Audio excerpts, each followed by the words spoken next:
Hey, hey. Tobago updates.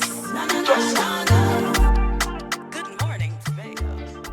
Welcome to Good Morning Tobago on Tobago Updates, your source for current affairs in Tobago, Trinidad, and the region. With the perfect conversations to complement your morning routine, I am Candace Jackson, and let's get started with the news in 90 seconds. Cats and Jammers retained their title as champions of the medium band panorama finals last night at the parade grounds in Bacolet. Arranged by Kirsch Ramsey, Cats and Jammers delivered a powerful performance of Baron's Tell Me Why, despite being inundated with rain. Placing second in the competition was a crowd favorite Couva Joylanders with their rendition of The Fete Ain't Over Yet. Other participating Tobago-based bands were Carib Dixieland, who placed fifth performing Lorraine, and NGC Steel Explosions, who placed ninth with their performance of Out and Bad. Meanwhile, despite the powerful performances of Tobago's Calypsonians, none of them advanced to the finals of the Calypso Mona competition. Caston Cupid, Nicole Thomas, and Janelle Winchester Moore performed among 40 Calypsonians at Skinner Park for Calypso Fiesta. Following his performance, Cupid noted on social media that the judging was never really fair towards the lesser-known Calypsonians. In fact, his song, The Saga of Truth, composed by the late Sherwin Cunningham, called out the judges for continuously favoring a few Calypsonians over the rest. However, he said he is not discouraged and will keep trying. And nationally, opposition MP Dr. Rudal Munilal has asked the government to suspend any penalties imposed on motorists who cannot inspect their vehicles due to problems at the licensing office. The public complained that their electronic certified copy is different from their actual registration. The attempt to digitize records caused the issue. Dr. Munilal stated at the UNC's press conference on Sunday that the licensing is punishing the population for something that is not their fault. People now have to go to the licensing office where he says the data is faulty and inaccurate. He demanded that the office clean up its act before penalizing citizens. And that was the news in 90 seconds. And of course, viewers, we continue to extend congratulations to Cats and Jammers, which was just an all-round epic performance. And for Carib Dixieland as well. I mean, O.J. Richards was in true form last night.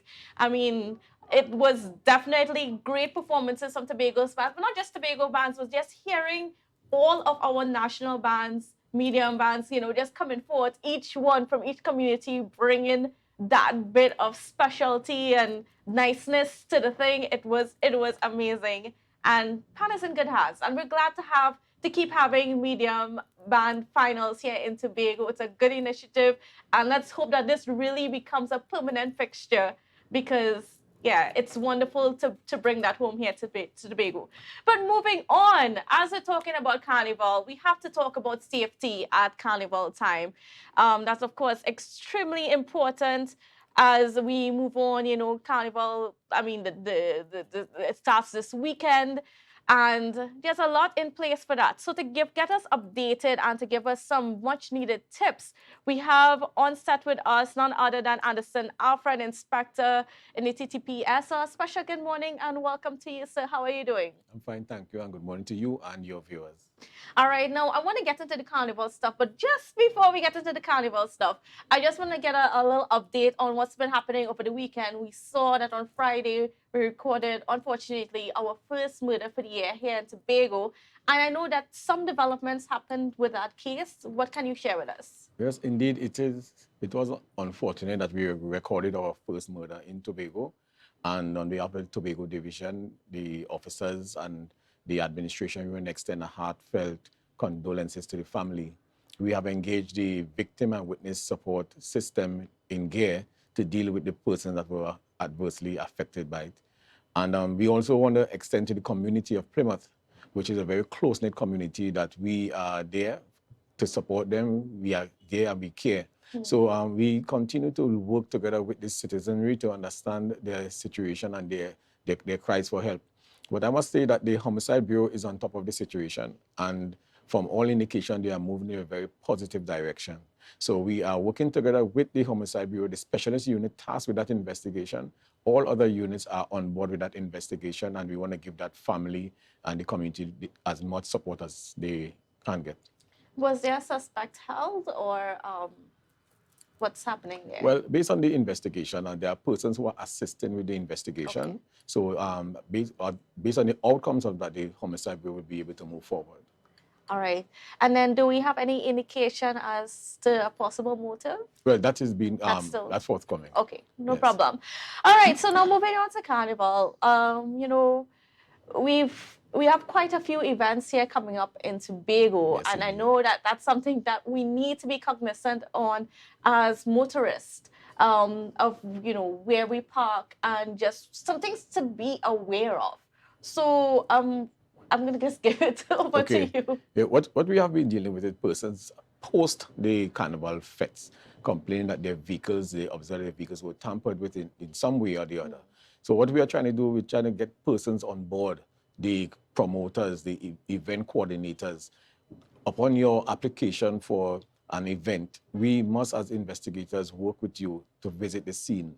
The parking arrangement is important for security purposes. So we want to let persons know, if you intend of attending these events with your personal vehicle, comply with the instructions of the police officers and security arrangement that is in place, because we are parking your vehicles with your safety and security of your property in mind.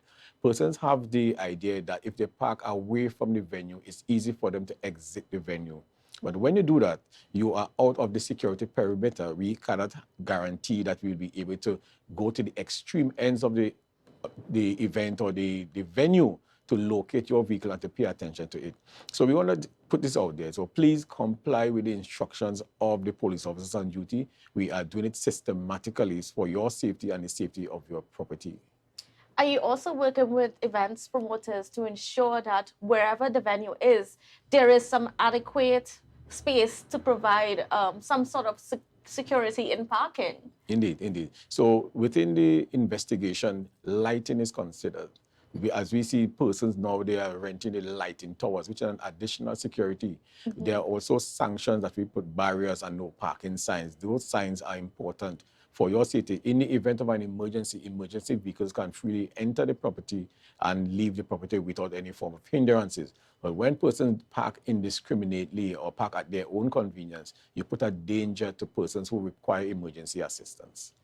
Also, when it comes to permits and just being able to move around during Carnival time, for instance, on Carnival Monday and Tuesday, what should people be aware of? Well, most of the venue for Carnival event, national events, the coordinators have taken into consideration residents. So particularly, let's say in Scarborough, persons that live in Sangster Hill area, which may be affected, they are given ample notice. And there are some persons who will be issued permits to pass through. But however, based on the road arrangements now, it is much easier to access your home without going along the Milford Road that will cause you to be in congestion with the revelers. Yes. So it's well coordinated this year, particularly if you look at the program that we did for October Carnival. It went smoothly, and that came as a result of we working together with all persons that will be affected directly or indirectly by Carnival activities. And of course, the construction of the new bypass Yes. road helps. A lot, indeed, indeed. All right, Indeed. and so, you know, people, where can they go for passes? What information do they need to have when going for the permits and so on, if they are one of those people that need to be moving around in those areas? Residents usually go to the headquarters in Scarborough and bring the proof of their address, where they live, and then they have taken into consideration. Right. Yes. And then what about in terms of, you know, just regular safety for these events and so on? Are we seeing any kind of increased gun violence and so on at our events? No, not at all. Well, I must say that this program has been instrumental in that sharing information has been well. We have seen persons complying with the instruction that we come on a weekly basis and give to persons on the outside. But however, what we want to emphasize is paying attention to the roadways, the laws that govern the roadways, particularly the traffic lights. Most events end at pre-dawn, and we see a person believe or they are of the opinion that at that hour, it is not safe to stop at a red light. They want to go straight through the red light. But what we are saying, there are persons that go to work very early at morning, at dawn, and what they're saying is that persons will comply with those lights. But when you decide to contravene that, then you are looking for a collision. It is not a safe practice. We ensure that your vehicle is locked when you're at the traffic light and wait, because there may be someone who's thinking conversely to what you are thinking. And therefore, what's going to happen is you're going to have probably a fatal accident, that's which you want to avoid. And particularly persons are coming from events, remember your reaction time will not be as sharp as when you are going about your normal day-to-day routine. You are coming from an event, you will be tired. Your reaction time will be slower. You will not have that cognitive ability to deal with situations quickly. So that's why we say pay attention to this road traffic signs and regulations, even at that hour. Even at that hour. And in terms of drunk driving and so on, is the police picking up a lot on that, or are people generally complying? People are generally compliant. I must say Tobago has been compliant. And within the party events and within the carnival events, we have been working together with the coordinators and having what we call a safe zone, where you can, if you feel a bit tipsy, where you can voluntarily be tested. And what if in a situation where you realize that, you probably had too much to drink and you're wondering, is there someone that could take me home? Yes. Well, that's an option where you can call someone to come and take you home, where your vehicle will be secured. Some persons we utilize the police station, which is well advised. Park in the police station and wait for a responsible person to take you to your residence. That's an excellent option that person can use. All right, so viewers, you hear that? Like, in case, well, you probably should not. If you are driving, you actually should not be engaging in alcohol and so on. However, if you fall into temptation, consider the police. And, in terms of what are the other things that we have to be looking out for as we get into Carnival? I mean, I know that every year it seems as though like the pills and drugs seem to be sneaking in our parties more and more. We advise do not leave your drinks unattended. Do not accept drink from strangers. Even a person who you may know, do not allow a person to pour drinks for you, to bring drinks for you that are opened. We have been advising persons, particularly young women, as they see that it is chivalry to see someone come in and say, I bought this drink for you, or someone across the table, someone across the party sent these drinks for you and your friends. You do not know this person, do not accept drinks from anyone. That is what we call a recipe for disaster. And see, they are categorized, there's some drugs that are categorized as date rape drugs, and indeed they are. Indeed they are. So we are advising persons, especially women, do not accept drinks, even though as chivalry as it may seem, as probably romantic as it may seem, it is not intentioned well at all times. And of course, certainly, if people offer you those fancy pills. Yes, of course. We advise be careful. Do not partake in these synthetic drugs. They are well disguised and they are well presented. They are pretty. They come in many different colors with many different insignia upon it to make it look as if it is part of the event, that is part of having a good time. That these drugs are geared towards increasing your ability to socialize. They are not. Could you just give us an idea, like what some of that does to a person? Because, I mean, a lot of times we hear it, but we're not quite sure. And then, you're in like, if you're in an event and then everybody is like pressuring you, especially for these young people, because of course, this is where it happens. It's among the young people that it's happening. What can it lead to? What effects does it end up having on your system? Okay, I could tell you a particular one that is least known. It's called gamma, G-A-M-A. Gamma is colorless and it is odorless and it's very difficult to detect. Hence the reason it is used in a way in which it I would say, reduces your ability to react. Meaning that persons who have experienced or who have the unfortunate experiences of being doped into taking it, what they say is that all they remember is having the drink. And then they cannot remember, give an account of themselves after. And when they come to consciousness, they have the memory of a headache. So what it does, it actually knocks you unconscious. You begin to feel extremely sleepy. And that person offers you the convenience of sleeping in their car or taking you home. The person will begin to experience lightheadedness. And they say, I want to sit down, I want to lie down. And that person who has done that, they say, well, come with me, I'll take you somewhere that is safe. And then they do what they want to do with your body. But then when you awake in consciousness, you cannot remember anything at all what takes place. Now, if you are with your friends and you notice one of them experiencing some of those symptoms, what should you do? In that event, you contact the emergency health services quickly and take that person to a medical facility. That is what is advised to deal with a situation like that. All right.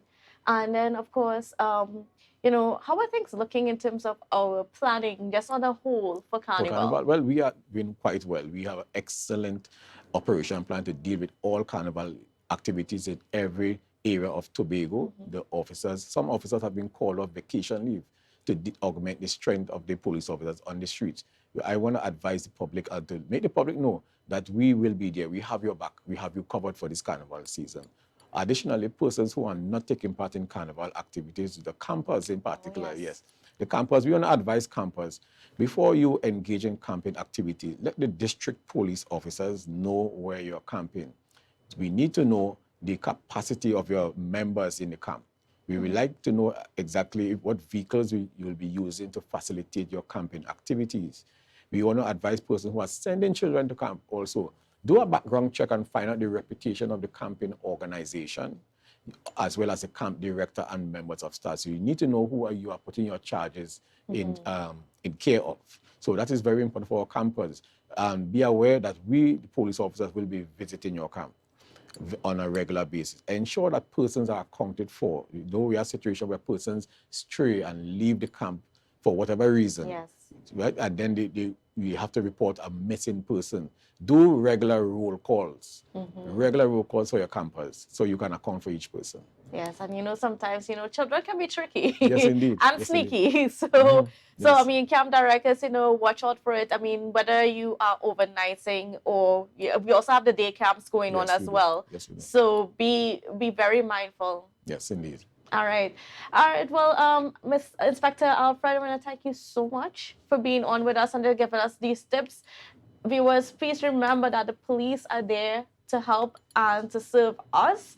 And, you know, if any questions, you can always reach out. Indeed, they can. Right? And, Yes. you know, he promised that, you know, it would be, I mean, the police is there for us. So don't be afraid.